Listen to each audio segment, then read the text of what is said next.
Hello, everyone. Welcome to session number 5 of our intermediate level IELTS speaking series. Our focus today is media and news. In part 1, we'll talk about your habits for following news and media content. Part 2 will have you describe a notable news story or media event you recall. And in part 3, we'll examine broader issues around media influence, reliability, and trends. Let's begin. Good day, candidate. This is the IELTS speaking test, updated with the latest guidelines. The speaking exam is divided into 3 parts. 1. Introduction and interview. 2. Individual long turn. 3. Two-way discussion. I will ask you questions about familiar topics, give you a task card for a short talk, and then we'll engage in a more general discussion. Let's begin. In part 1, the examiner will confirm your identity, then ask several basic questions about your personal life, routines, or preferences. Hello, my name is Dario. Could you tell me your full name, please? Hello, I'm Marco Silvano. May I see your ID? Sure, here you are. How often do you read or watch the news? I check online news a couple of times a day, usually in the morning while having breakfast and in the evening before bed. It helps me stay updated. Which sources or platforms do you prefer for getting news? I mostly use a news app on my phone. In addition, I sometimes watch TV news with my family. I like online sources for quick updates. Do you follow international news or just local events? I try to keep an eye on both. Local news is useful for my community, but international headlines are also interesting, especially for global issues like climate change. Have your news consumption habits changed over time? Yes, definitely. I used to rely on television and newspapers, but now I primarily use my phone for instant updates and social media for quick snippets of breaking news. Is there any type of news you particularly enjoy? I enjoy reading tech and science updates, but I tend to avoid overly sensational political news because it feels stressful sometimes. In part 2, you receive a cue card. You have 1 minute to prepare your notes, then speak for 1 to 2 minutes. Stay organized and address all bullet points.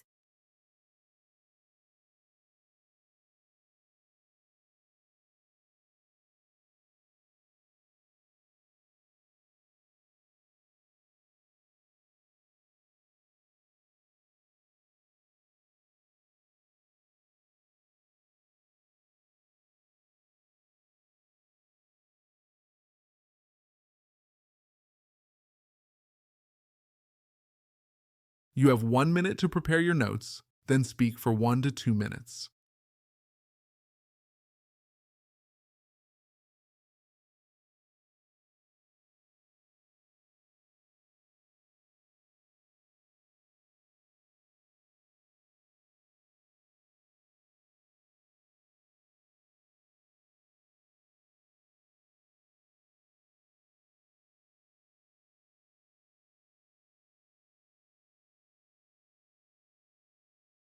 I'd like to discuss a documentary series I watched recently about climate change. It focused on the melting glaciers in the Arctic and how it impacts sea levels. I found it on a popular streaming platform after seeing recommendations. This story was interesting because it combined stunning visuals with expert interviews, really opening my eyes to the real-time consequences of global warming. It affected my perspective by making me realize how urgent the situation is. Since then, I've felt more motivated to reduce my own carbon footprint and follow environmental news more closely.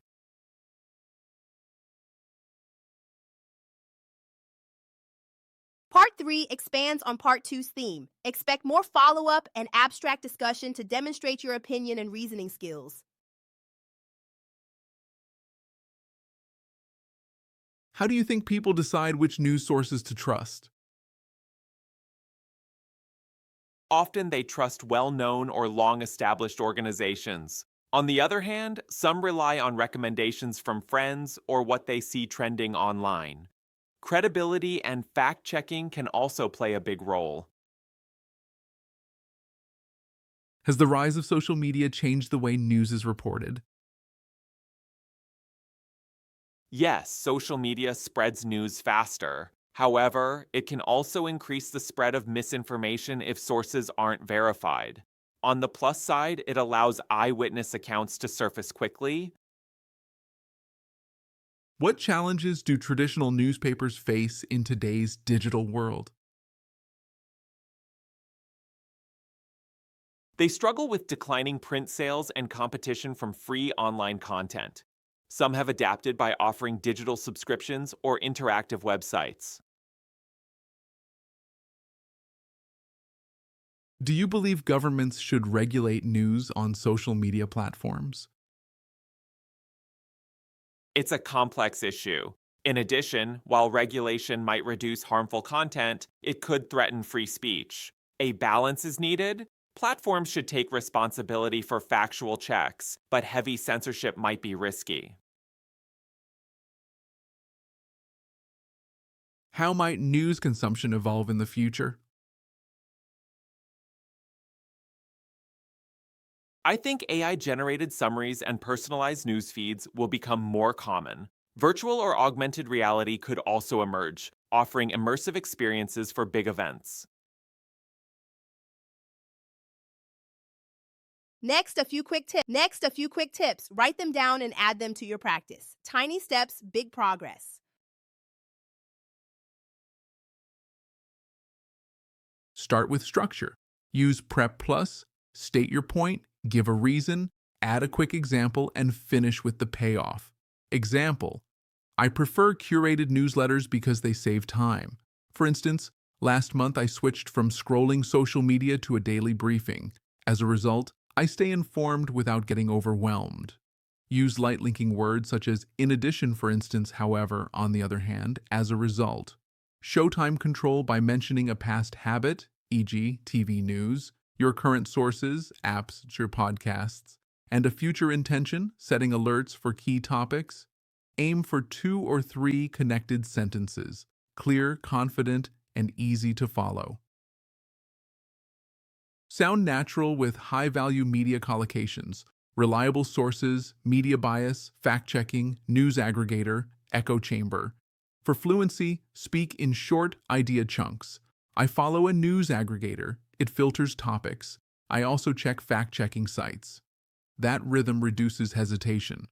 For pronunciation, stress the key words. This outlet has editorial standards. And finish your endings clearly: reported, verified, published. Add cause-effect stems to upgrade analysis. I skim headlines so that I don't waste time, which means I only open reliable articles. That's why I avoid clickbait. Use part-specific tactics. In Part 1, be friendly and concise, 2 or 3 linked sentences with a small media example, e.g., your morning news routine. In Part 2, follow a simple plan: what happened, where you saw it, TV, app, podcast, why it mattered, and the personal impact, e.g., changed your habits. In Part 3, zoom out. Talk about society, policy, technology, economics. Compare ideas using on the one hand, on the other hand. Avoid one-sentence answers, vocabulary overload, and memorized speeches. Quick 10-second P-Rep plus drill. Yes, I limit social media for news because accuracy matters. For instance, I now check an official source before sharing. As a result, I avoid spreading misinformation. Great work. Thank you. That is the end of the speaking test. See you in the next session. And don't forget to subscribe to the channel so you won't miss our next session.